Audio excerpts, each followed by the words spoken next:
Good afternoon, viewers. Welcome back to our channel. I am Raju Upadhyay from CIMAGE College, Patna, Department of IT.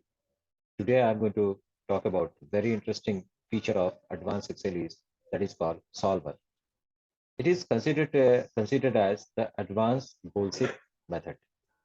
So first of all, we will discuss what basically the solver is. So in Microsoft Excel, solver is an add-ins that allow you to find an optimal solution of by changing the different values that are directly or indirectly related to produce the solution. The values that are changed to produce the optimal result are subject to various constraints, which are defined by the user. Solver is basically used when you want to perform what if analysis with the multiple inputs.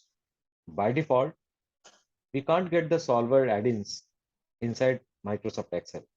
So first of all, we need to enable solver add-ins, and then only we can perform the functionality of solver. So first of all, I'll show you how to enable solvers within your Microsoft Excel, and then we will be having a very user-friendly example through which we will understand what the solver is.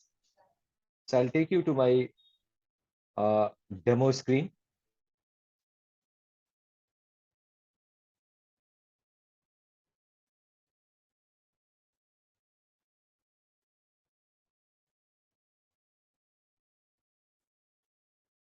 So first of all, I'm going to enable solver in this particular system. Normally, we get the solver within a data type. Within a data type, you get the group called analysis. And within analysis, we are getting a solver. But here, you can't find analysis anywhere. So how do I enable it? So please see this very carefully. We have to click on file. Within a file, we have to click on options. Within options, you have to click on add-ins. And the moment you click on add-ins, so here at the bottom, you have manage Excel add-ins, and then there is a button called Go. You have to click on a Go button. You'll get the list of add-ins, which you can apply out here. So obviously we have to add the solver add-ins. So here I can select it and I can click on OK. The moment you click on OK, your add-ins, solver add-ins is available with your system. So let us verify. I can go to the data, and you can notice out here within data, you can find within this data, you can find one group has been added called analysis. And within the analysis group, we are getting a solver out here. Clear? As I discussed, here we are getting the tooltip of solver also. What if analysis tool that finds the optimal value of a target cell by changing values in cells used to calculate the target cell. So we will understand it better by watching this example. Assume that this is the scorecard of a particular student. So student has, let me modify this first.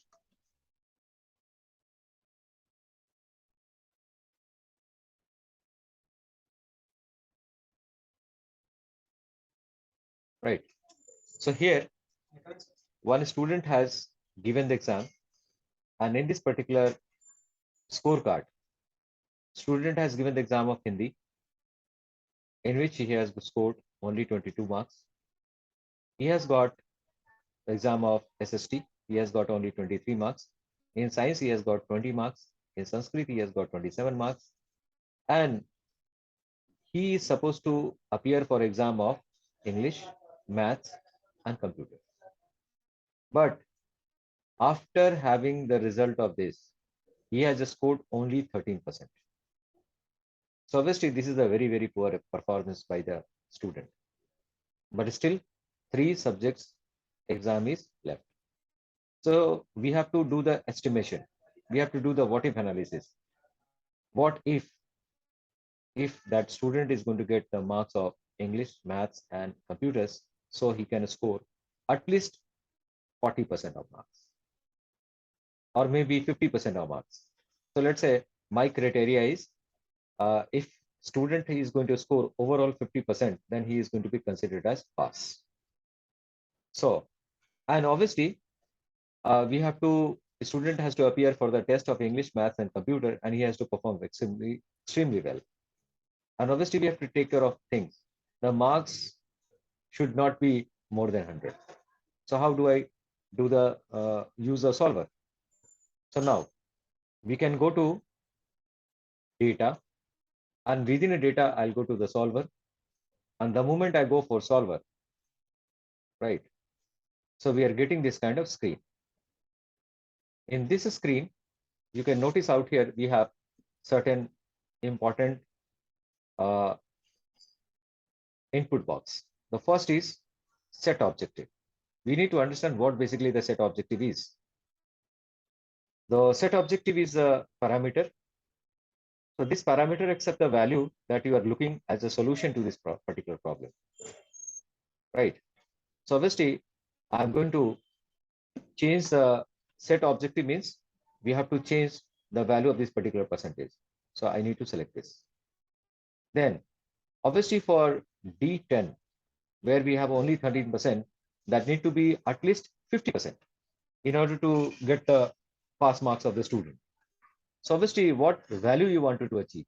So here in the 2, we have the max, mean, and value of. So I can select the value of, and there I have to write down the target which I wanted to achieve. So I wanted to get the value of D10 cell address as 50%, right? So by changing what cell you are going to achieve this 50%. So already we talked about what is the set objective. Then inside the 2, just now I have mentioned 50%. So this parameter accept the value. We specify whether the value of a set objective parameter should be optimized to its maximum value or minimum value or defined value. So obviously we are going to give the defined value. Then next to that, we are having the by changing variable cells. So this parameter specify the cell or cells that should be changed to attain the objective set. That means here my objective set is going to be, instead of 13%, I wanted to get 50%. So what are the cells which can impact to this 50%? So these are the cells. So students are supposed to give the exam of English and maths, and then I can hold down the control key because we have the discrete selection. So I'll select this. So 3 cells has been selected. Now everything has to work within these particular constraints. That constraint should be English marks or math marks and computers mark cannot be more than 100. It has to be less than or equal to 100. So that we have to take care, right? That we have to take care very carefully. So this subject to the constraint, this parameter specify the conditions that should met to attain the objective set. So we can do the add, we can do the change, we can delete it, or we can reset it, or we can load or save. So what I can do is, here my criteria is the constraint which I have set here. You can notice English marks should be less than equal to 100, the marks which student is supposed to get. Math as well as computer marks are supposed to be less than equal to 100. So we have to set this criteria here. So what I'll be doing is I'll click on add, and I'm going to set the criteria. Obviously, first of all, I'll be setting the criteria for English marks. So English marks supposed to be entered in C4. So I'll select the C4. That has to be in the range of less than equal to 100. Then I'll add it, right? We'll have another criteria, that is C5 should be less than equal to 100. We'll add it. Then C9 has to be less than equal to 100. After adding all, you can notice our solver screen is ready. This is the set objective in which instead of 13%, we have to attain 50% by changing 3 different cells and keeping in mind these 3 constraints. Then finally, what we can do, we can click on solve. The moment you click on solve, you get a window like this. Within this window, if you wanted to change the actual cell address, clear.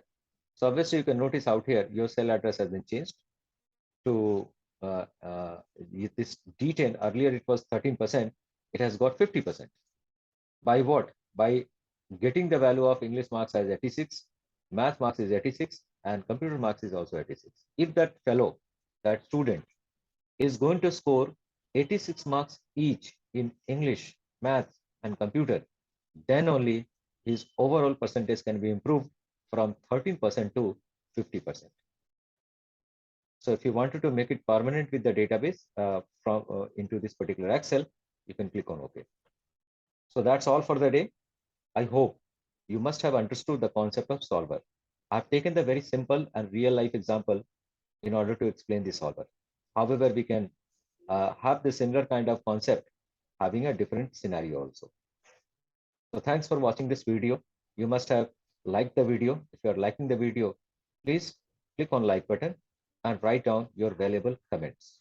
If you understood it properly, please mention the comments in the comment section. So I'll be coming with a new video tomorrow. Till then, keep watching, keep revising the concept which I have shared with you all. Thank you very much for watching.